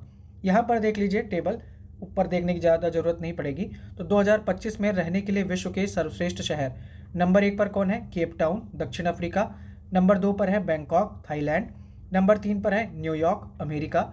नंबर 4 पर मेलबर्न ऑस्ट्रेलिया और नंबर 5 पर है लंदन यूके। ठीक है, आप ये देख पा रहे होगे टॉप 10 में कोई भारत का नहीं है। 2025 में रहने के लिए विश्व के सर्वश्रेष्ठ 50 शहरों की टाइम आउट की इस रैंकिंग में भारत का केवल एक शहर कौन सा शामिल है? मुंबई शामिल है, और जिसे कौन सी रैंक दी गई है? जिसे 49वां स्थान मिला है। तो टॉप 50 में भारत का एक ही है, वो भी 49 नंबर पर कौन है? मुंबई। और मुंबई को एक रोमांटिक शहर के रूप में मान्यता दी गई है। इसके अलावा आपने टॉप 5 देख ही लिए हैं। फिर है जैव विविधता वित्त को बढ़ावा देने के लिए CBD फंड COP 16 में कैली फंड लॉन्च हुआ है। ये आपके लिए इंपॉर्टेंट टॉपिक है। तो वैश्विक जैव विविधता संरक्षण के क्षेत्र में 25 फरवरी 2025 को एक महत्वपूर्ण पहल की घोषणा की गई, जब इटली में जैव विविधता पर संयुक्त राष्ट्र सम्मेलन यानी CBD के COP 16 में कैली फंड लॉन्च किया गया। तो ये हुआ कहाँ है? ये रोम इटली में हुआ है। ठीक है, CBD का COP 16 कहाँ हुआ है? इटली में। यह अंतर्राष्ट्रीय कोष उन निजी कंपनियों से वित्तीय योगदान प्राप्त करेगा। किनसे प्राप्त करेगा? निजी कंपनियों से वित्तीय योगदान प्राप्त करेगा जो अपने उद्योगों में आनुवांशिक यानी जेनेटिक डेटा का उपयोग करती हैं। तो एक तो वो प्राइवेट कंपनी से प्राप्त करेगा जो जेनेटिक डेटा का उपयोग करती हैं। कैली फंड एक वैश्विक वित्तीय तंत्र है और इस धन का उपयोग संरक्षण परियोजनाओं, वैज्ञानिक अनुसंधान और उन स्वदेशी समुदायों की सुरक्षा के लिए किया जाएगा जो प्राकृतिक पारिस्थितिकी तंत्र की रक्षा करते हैं। ठीक है, फिर इसमें कहा गया जो कंपनियां आनुवांशिक संसाधनों से आर्थिक लाभ प्राप्त करती हैं उन्हें अब अपने राजस्व का एक हिस्सा जैव विविधता संरक्षण के लिए देना होगा। डिजिटल अनुक्रमण जानकारी होता क्या है? तो डिजिटल सीक्वेंस इंफॉर्मेशन आनुवांशिक अनुक्रमों को डिजिटल स्वरूप में संग्रहित करने की प्रक्रिया है। इसका उपयोग दवा निर्माण में किया जाता है, जैव अभियांत्रिकी यानी जेनेटिक और कृषि नवाचारों के लिए किया जाता है। तो जो इनका उपयोग करेगा तो वो कंपनियां क्या करेंगी? जैव विविधता संरक्षण के लिए एक निश्चित कोष देंगी। कैली फंड का प्रबंधन कौन कर रहा है? तो इसका प्रबंधन करेगा UNDP और UNEP। ठीक है, UNDP और UNEP इसका प्रबंधन करेगा, जबकि multi partner trust fund office यानी MPTFO प्रशासनिक कार्यों की देखरेख करेगा। तो ये आपको याद रखना है कि इस फंड का प्रबंधन कौन कर रहा है, यूएनडीपी और यूनेप कर रहा है। चीन के कृत्रिम सूर्य ने परमाणु संलयन में बनाया नया कीर्तिमान। तो जनवरी 2025 में चीन का प्रायोगिक उन्नत सुपर कंडक्टिंग टोकामक, तो आपने टोकामक पढ़ा होगा ईस्ट, यानी experimental advance super conducting tokamak, इसको क्या बोलते हैं, कृत्रिम सूर्य कहा जाता है। ठीक है, प्रायोगिक उन्नत सुपर कंडक्टिंग टोकामक यानी ईस्ट रिएक्टर वर्ष 2006 में चालू किया गया था। इसका उद्देश्य है सूर्य को ऊर्जा प्रदान करने वाली प्रक्रिया की नकल करके परमाणु संलयन प्रौद्योगिकी का अध्ययन और विकास करना है। ठीक है, अब नाभिकीय संलयन होता क्या है, तो यह एक ऐसी प्रक्रिया है जिसमें दो हल्के, ठीक है, कौन से, दो हल्के परमाणु नाभिक मिलकर एक भारी नाभिक बनाते हैं और जिससे काफ़ी मात्रा में ऊर्जा उत्पन्न होती है। तो ये आपको याद रखना है। फिर है हेनले पासपोर्ट इंडेक्स 2025। तो ब्रिटेन स्थित हेनले एंड पार्टनर द्वारा दुनिया के 199 देशों, ठीक है, जो हेनले पासपोर्ट इंडेक्स है इसमें 199 देशों के पासपोर्ट की 227 विभिन्न गंतव्यों के लिए रैंकिंग जारी की गई है जनवरी 2025 में। पिछले वर्ष 2024 की रैंकिंग में भारतीय पासपोर्ट की रैंकिंग 80 थी तथा वीजा के बिना 62 देशों तक यात्रा की जा सकती थी। लेकिन 2025 में क्या हुआ है कि पहले 80 थी, लेकिन 2025 में 5 स्थान गिरकर 85 पर पहुंच गई है इसकी रैंकिंग, यानी हेनले पासपोर्ट इंडेक्स 2025 में भारत की रैंक कितनी है, 85, और अब 57 गंतव्यों तक ही वीजा फ्री यात्रा की क्षमता इसमें दर्शाई गई है। और हेनले पासपोर्ट इंडेक्स 2025 में शीर्ष स्थान किसका है, सिंगापुर का है, और रिपोर्ट के अनुसार वीजा के बिना ही 195 गंतव्यों की यात्रा इसके द्वारा की जा सकती है। बाकी सब छोड़ के सीधे ये टेबल देख लीजिए। नंबर पे 1 पर है सिंगापुर, ठीक है, हेनले पासपोर्ट इंडेक्स 2025 नंबर 1 पर है सिंगापुर, और वीजा रहित पहुंच के देश गंतव्य यानी बिना वीजा के कितने देशों तक पहुंच है, 195। दूसरे नंबर पर है जापान, बिना वीजा के 193 देशों तक पहुंच है। नंबर 3 पर है फिनलैंड, फ्रांस, जर्मनी, इटली, दक्षिण कोरिया, स्पेन, और इसकी 192 तक है। बाकी आपने नंबर 1 याद रखना है और भारत की याद रखना है। तो भारत की रैंक कितनी है, 85, और बिना वीजा के कितनी, 57 गंतव्यों तक पहुंच है। ठीक है, सबसे जो कमजोर पासपोर्ट है वो किसका है, अफगानिस्तान का है, ये याद रखना है आपने। सबसे निचली रैंक वाले 5 देश, तो 106 पर है अफगानिस्तान, ठीक है, 105 पर है सीरिया, 104 पर है इराक, 102 पर है सोमालिया। सबसे कम वाला याद रखना, सबसे ज़्यादा वाला आपने देख ही लिया। फिर भारत और पड़ोसी देशों की अगर हम बात करें तो 60 नंबर पर कौन है, चाइना, ठीक है, 60 पर कौन है, चाइना, 85 देशों तक वीजा सहित पहुंच है। 85 पर भारत, 90 पर भूटान, 94 पर म्यांमार, 100 पर है बांग्लादेश, 101 पर नेपाल, और 103 पर पाकिस्तान। ठीक है, तो ये आपको याद रखना है। भारत से अच्छी रैंक किसकी है, चाइना की है। फिर एक अगला इंपॉर्टेंट टॉपिक है G20 का 19वां शिखर सम्मेलन। अब ये 19वां शिखर सम्मेलन हुआ कहाँ है, ब्राजील की कैपिटल है रियो डी जेनेरो में। कहाँ और कब हुआ है, 18 से 19 नवंबर 2024 को आयोजित किया गया। यह पहला ही अवसर था जब इस समूह का शिखर सम्मेलन ब्राजील में हुआ है। ब्राजील के राष्ट्रपति लुइज इनासियो लूला डी सिल्वा की अध्यक्षता में 19वें शिखर सम्मेलन का नीति वाक्य, ठीक है, क्या था 19वें शिखर सम्मेलन का नीति वाक्य, एक न्यायसंगत विश्व एवं टिकाऊ ग्रह का निर्माण। तो पूछ सकते हैं कि ये थीम के साथ कौन सा सम्मेलन आयोजित किया गया, तो 19वां G20 शिखर सम्मेलन आयोजित किया गया है। भारत का प्रतिनिधित्व इसमें किसने किया है, प्रधानमंत्री नरेंद्र मोदी ने किया है। फिर आगे देखते हैं, यूक्रेन मुद्दे के चलते रूसी राष्ट्रपति व्लादिमीर पुतिन व्यक्तिगत रूप से इसमें शामिल नहीं हुए, और उनकी जगह रूस का प्रतिनिधित्व किसने किया है, सर्गेई लावरोव, जो कि रूस के विदेश मंत्री थे। समूह के 20वें सदस्य यानी यूरोपीय संघ का प्रतिनिधित्व यूरोपीय आयोग के अध्यक्ष उर्सुला वान डेर लेन ने और यूरोपीय परिषद के अध्यक्ष चार्ल्स मिशेल ने किया, जबकि 21वें सदस्य के रूप में अफ्रीकन संघ का प्रतिनिधित्व संघ के अध्यक्ष व मॉरिटानिया के राष्ट्रपति मोहम्मद ओलद गजौनी ने किया। ठीक है, ये भी आपने याद रखना है। आगे अगर हम देखें तो यहाँ पर क्या हुआ है कि भूख व गरीबी के विरुद्ध वैश्विक गठबंधन की अपनी पहल की शुरुआत किसने की है, ब्राजील ने। ठीक है, ब्राजील के जो अध्यक्ष हैं, मतलब ब्राजील ने की है क्योंकि वो अध्यक्ष था, तो वहाँ के जो राष्ट्रपति हैं उन्होंने भूख व गरीबी के विरुद्ध वैश्विक गठबंधन global alliance against hunger and poverty की अपनी पहल की आधिकारिक शुरुआत करते हुए बताया कि भूख ऐसी दुनिया में अस्वीकार्य है जहाँ प्रतिवर्ष 400 मिलियन टन भोजन का उत्पादन होता है। तो ये जो पहल शुरू हुई है ये जो G20 हुआ है उसमें शुरू हुई है। 19 नवंबर को सम्मेलन के sustainable development and energy transition सत्र को भी भारतीय प्रधानमंत्री ने संबोधित किया है। फिर बिना दोषारोपण के युद्धों की निंदा और शांति का आह्वान रियो डी जेनेरो घोषणा पत्र में किया गया। तो ये आपने याद रखना है, रियो डी जेनेरो डिक्लेरेशन किससे रिलेटेड है, तो ये रिलेटेड है 19 G20 शिखर सम्मेलन से।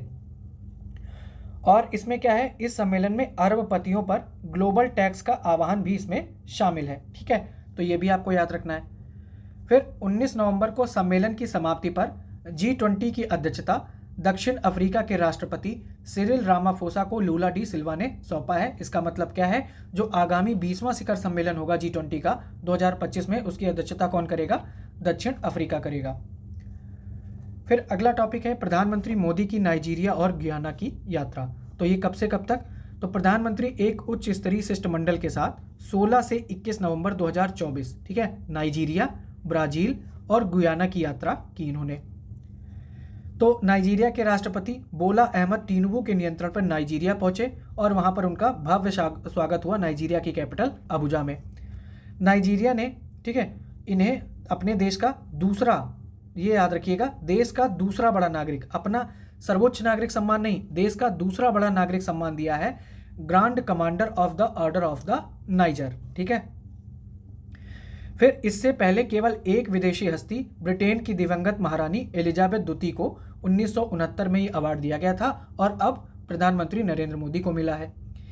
फिर आगे देखें तो प्रधानमंत्री श्री मोदी ने बाढ़ से प्रभावित नाइजीरियाई लोगों को, ये आपको याद रखना है कि ऐसा पूछ सकते हैं किस देश को बाढ़ से प्रभावित, मतलब बाढ़ से प्रभावित किस देश को भारत ने 20 टन राहत सामग्री भेजी है, तो किसको, नाइजीरिया को।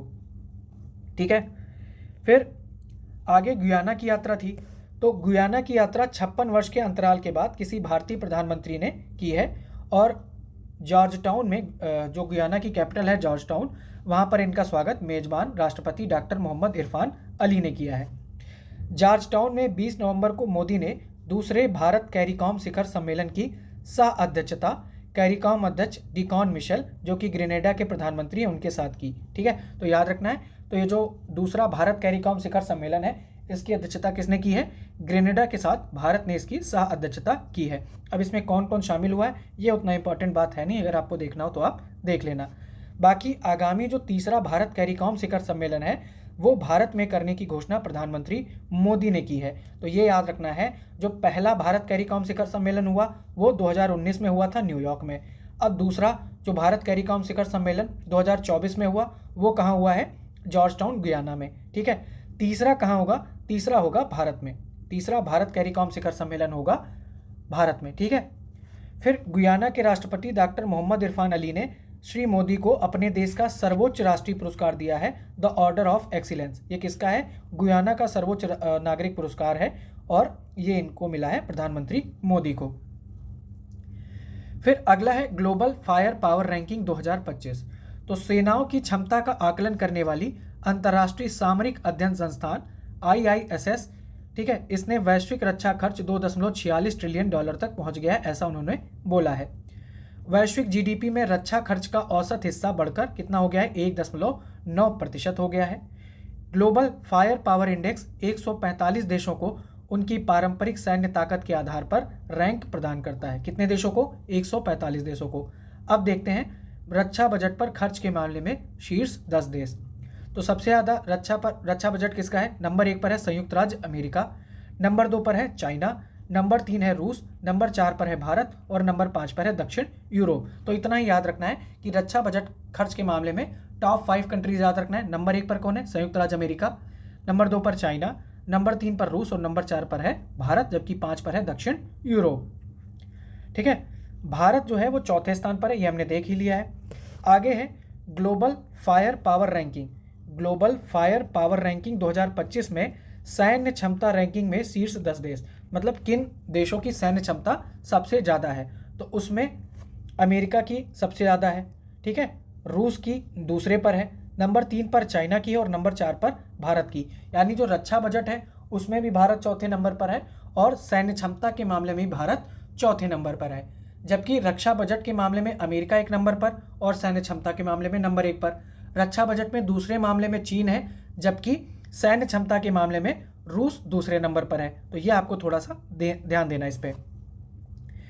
फिर है दुनिया की सबसे लंबी एक्सप्रेसवे सुरंग। तो चीन ने तियानशान सेंगली सुरंग का निर्माण पूरा कर लिया है, जो दुनिया की सबसे लंबी एक्सप्रेसवे सुरंग है। तो दुनिया की सबसे लंबी एक्सप्रेसवे सुरंग का क्या नाम है?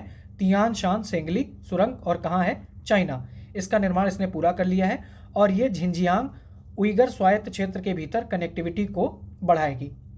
तियानशान सेंगली सुरंग कितनी लंबी है? 22.13 किलोमीटर लंबी है। ठीक है यार, आवाज़ का थोड़ा मैनेज कर लेना, गला उसकी वजह से हो रहा होगा, है ना। तो आगे देख लीजिए, तियानशान सेंगली सुरंग 22.13 किलोमीटर लंबी है और उरुमची यूली एक्सप्रेसवे का एक महत्वपूर्ण हिस्सा है। फिर आगे देखते हैं, तियानशान पर्वत कहाँ है? यह आपको याद होना चाहिए, यह है चाइना में। ठीक है, फिर आगे है ब्राजील ओपेक प्लस समूह में प्रमुख तेल निर्यातक देशों में शामिल हो गया है। तो ब्राजील फिलहाल ओपेक प्लस में शामिल हुआ है, उसको देख लेते हैं। अब ऐसा क्या है कि ब्राजील की सरकार ने आधिकारिक रूप से तेल उत्पादक एवं निर्यातक देशों का समूह, ओपेक प्लस क्या है? ये तेल उत्पादक एवं निर्यातक देशों का समूह है, इसमें ब्राजील शामिल हो गया है और यह ऐसे समय में शामिल हुआ है जब 30वें संयुक्त राष्ट्र जलवायु परिवर्तन सम्मेलन यानी COP30 की मेजबानी, COP30 2025, इसका आयोजन कहाँ होगा? ये 2025 में होगा ब्राजील में। ठीक है, नवंबर 2025 में ब्राजील इसकी मेजबानी करेगा। ब्राजील के ओपेक प्लस में सदस्य बनने का अर्थ है कि वह नीति और निर्माण, ठीक है, नीति निर्माण चर्चाओं में भाग लेगा, लेकिन उसे तेल उत्पादन कोटे का पालन करने की आवश्यकता नहीं होगी। नीति निर्माण में तो भाग ले सकेगा, लेकिन तेल उत्पादन कोटे का पालन करने की उसको आवश्यकता नहीं होगी। पूर्ण ओपेक प्लस सदस्य बनने के विपरीत ब्राजील को अपने उत्पादन स्तर पर पूरी स्वतंत्रता होगी, मतलब वो कितना उत्पादन करेगा इस पर उसकी रोक नहीं होगी, कोटा निर्धारित नहीं है। ब्राजील वैश्विक स्तर पर 4% तेल उत्पादन के साथ 7वां सबसे बड़ा तेल उत्पादक होने के नाते ओपेक प्लस चर्चाओं का उपयोग स्थिर तेल कीमतों और सतत ऊर्जा प्रथाओं को बढ़ावा देने के लिए करना चाहता है। ओपेक प्लस है क्या? तो ये 22 तेल निर्यातक देशों का गठबंधन है। ठीक है, क्या है ओपेक प्लस? 22 तेल निर्यातक देशों का गठबंधन है और इसका गठन वर्ष 2016 में अमेरिकी शेल तेल उत्पादन में उल्लेखनीय वृद्धि के कारण हुआ था। ठीक है, कब हुआ था? 2016 में अमेरिकी शेल तेल उत्पादन में उल्लेखनीय वृद्धि के कारण तेल की कीमतों में गिरावट के बदले ओपेक प्लस का गठन किया गया और अब ब्राजील इसमें शामिल हो गया है, तो इसकी जो ओपेक प्लस की संख्या कितनी हो गई है? 23 हो गई है। ठीक है, तो ये आपको याद रखना है। अगला टॉपिक है Times Higher World Reputation Ranking 2025। तो फरवरी 2025 में टाइम्स हायर एजुकेशन द्वारा जारी वर्ल्ड रेपुटेशन रैंकिंग, ठीक है, तो वर्ल्ड रेपुटेशन रैंकिंग 2025 जारी किसने की है? टाइम्स हायर एजुकेशन ने जारी की है। इस वर्ष भी हार्वर्ड विश्वविद्यालय लगातार 14वें वर्ष रैंकिंग में शीर्ष स्थान पर बना हुआ है। तो याद रखना, एक तो वर्ल्ड रेपुटेशन रैंकिंग 2025 जारी किसने की है? यानी टाइम्स हायर एजुकेशन ने, और इस रैंकिंग में हार्वर्ड विश्वविद्यालय टॉप पर बना है, जो कि पिछले 14 साल से रैंकिंग में शीर्ष स्थान पर है, जबकि ऑक्सफोर्ड विश्वविद्यालय और मैसाचुसेट्स इंस्टीट्यूट ऑफ टेक्नोलॉजी यानी MIT ने संयुक्त रूप से दूसरा स्थान प्राप्त किया है। तो पहले नंबर पर हार्वर्ड विश्वविद्यालय है, दूसरे पर है ऑक्सफोर्ड विश्वविद्यालय और उसके साथ ही मैसाचुसेट्स इंस्टीट्यूट ऑफ टेक्नोलॉजी। और इस साल भारत के 4 प्रमुख संस्थान इस सूची में शामिल किए गए हैं। ठीक है, लेकिन सभी की रैंकिंग में गिरावट दर्ज की गई है। इसके अलावा उड़ीसा का शिक्षा ओ अनुसंधान, ठीक है, शिक्षा ओ अनुसंधान पहली बार 201 से 300 रैंकिंग समूह में शामिल हुआ है। यह सूची वैश्विक स्तर पर विश्वविद्यालयों की प्रतिष्ठा को प्रदर्शित करती है। सूची में यूके का केवल एक विश्वविद्यालय ऑक्सफोर्ड टॉप 7 में शामिल है, जबकि अमेरिकी विश्वविद्यालयों का वर्चस्व है और 6 संस्थान टॉप 10 में अमेरिका के 6 संस्थान इसमें शामिल हैं। भारतीय विश्वविद्यालय के अगर प्रदर्शन की बात करें तो भारतीय विज्ञान संस्थान बेंगलुरु 2023 में 101 से 125 की रैंकिंग बैंड में था, लेकिन इस बार जो है वो 201 से 300 बैंड में आ गया है। IIT दिल्ली 2023 में 151 से 175 में था, जबकि अब की 201 से 300 के बीच में है। IIT मद्रास 176 से 200 के बीच में था, वो भी इस बार 200 से 300 की बैंड में आ गया है। IIT बॉम्बे जो पहले 151 से 175 बैंड में था, वो इस साल की सूची से पूरी तरीके से बाहर हो गया है। शिक्षा ओ अनुसंधान भुवनेश्वर पहली बार 201 से 300 रैंकिंग बैंड में शामिल हुआ है। अब ये जो रैंकिंग है ये 6 प्रमुख मानदंडों पर आधारित है। वो कौन से हैं? एक तो अनुसंधान में अकादमिक प्रतिष्ठा क्या है, शिक्षण में उत्कृष्टता की प्रतिष्ठा क्या है, संस्थानों के अनुसंधान की सीधी तुलना होती है, संस्थानों के शिक्षण की सीधी तुलना होती है, अनुसंधान में मतदान करने वाले विशेषज्ञों की विविधता और शिक्षण में हिस्सा लेने वाले संकाय सदस्यों की विविधता। अगला है दुनिया की सबसे शक्तिशाली 100 महिलाओं की फोर्ब्स सूची जारी की गई है।